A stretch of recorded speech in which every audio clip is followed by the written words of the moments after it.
first priority. I think this is a good opportunity for me to see if my next life will include administration. So are you just kind of looking this as kind of a trial basis right now? I'd say, yeah. It's a good way to characterize it as a trial basis, to see, not very many people get a trial run to see if this is something they want to do.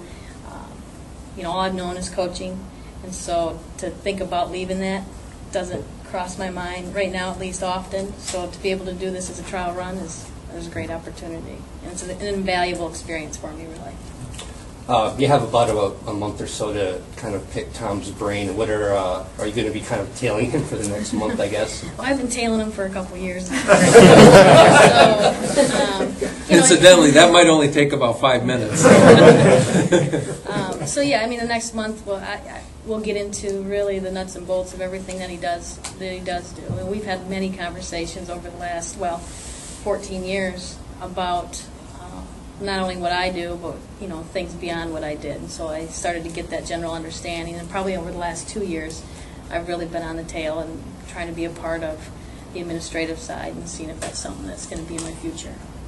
And Ed Shepard's here, and Jerry Scobie was running a staff meeting, was unable to be here, but I'd like to give them a little credit because what they've asked me to do, and I'm not exactly sure how I'm going to do this yet, but they've asked me between now and the end of the month to document as best I could some of the things that I do and when I do them and how I do them and so on and so forth. So I give them credit for thinking about that because there's so many things, as Keri and I have often talked about, we spend so many minutes of our day as firefighters just putting out whatever it is that comes along, and so to document that's probably going to be helpful, hopefully to Keri, and then hopefully to whoever follows in that role. Keri, you kind of touched on it a little bit. How much do you anticipate it'll impact your recruiting and your coaching during this period of time? Zero. Zero. No, that was certainly something I had to consider because this is from now until about October 15th is my busiest time of the year. Someone would say, well, what's wrong with what goes on in the season? Well, the season sort of just happens to you sometimes. It's everything you do before that makes the season go. So it's something I had to give a great deal of thought about, make sure that all my bases, quote unquote, were covered in terms of being able to do what's expected of me and still maintain the priorities of the softball program. I sat down with Ed and Jerry, and while it's not an exhaustive list, I asked specifically, what are your expectations? What do you want my responsibilities to be? And they provided that guidance so that I know exactly what their thoughts are on this transition position for me. So I'm comfortable with what we've come up with and what they expect from me, and comfortable that along with my volunteer coaching staff that we'll be able to get done the softball part of my job. And I'll go on record just to put the pressure on her.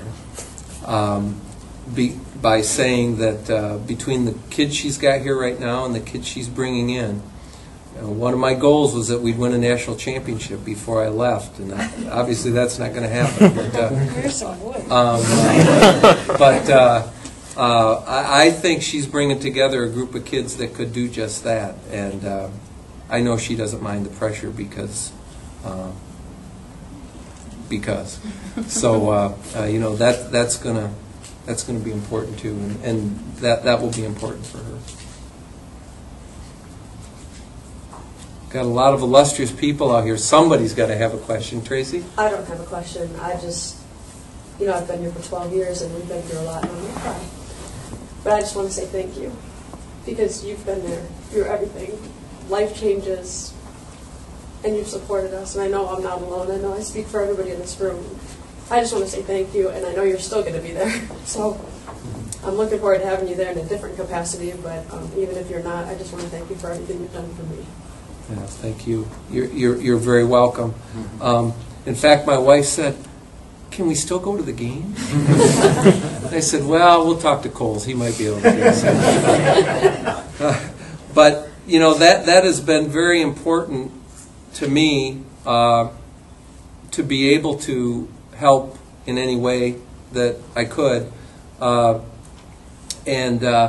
There's a lot of those things that nobody will ever know about, and that doesn't matter. But you saying that type of thing, I mean, I can think of 3 a.m. in my house with a group of kids, and just different things that happen over the years that nobody knows about, needs to know about, but are pretty special, and make me feel really good. Mike Mignano graduating in a master's program here a couple weeks ago when my own son graduated. That was pretty cool to have the two of them there hugging me and hugging each other, and we got a god-awful picture that we could share with that one, but that'll never go on anybody's internet, certainly. But those kinds of things are really, what's pretty special.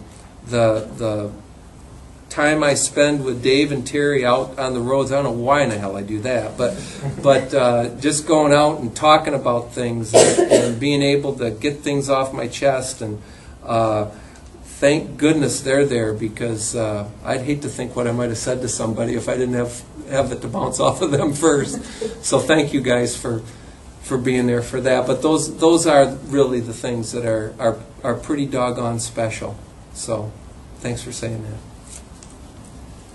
Jeff, I think you were next. Tom, and then as a member of the business community here, I wanted to just, not so much a question either, but just comment on, as I sit here and look at you and think of really the professionalism and the integrity that you have brought to this office. As I look and see NCAA and how often you hear so much in the media about things that are being investigated, and what a great program that we've had here without any of those kind of incidences, at least that we're aware of. But also just how you and your family really, beyond Ferris, have immersed yourself in the community and the relationships that you guys have built. I think it's quite often, as a size of university, to get caught up in just university life. But you guys have gone well beyond that. And as one of those community members, I want to thank you. Well, thank you, Jeff. That's awful kind of you to say those things. And it has been important that we be involved in the community. I mean, we're living here, and it's in our best interest to make this a better place. And I'd like to think that we have. And we're so reliant on this community and the businesses in the community in being able to interact. And John's getting ready to go out and do his annual work with sponsorships and advertising and so forth, and we've benefited a lot from that, and goodness knows where we would be without those dollars that we generate and the support that we generate. So it is a mutual opportunity for us both to help each other, but this is a university, but in a small setting like this, it's tough to separate the two. And I know we've had a lot of folks over the years in, and most of them are now out of here. Right, Dino? Yeah.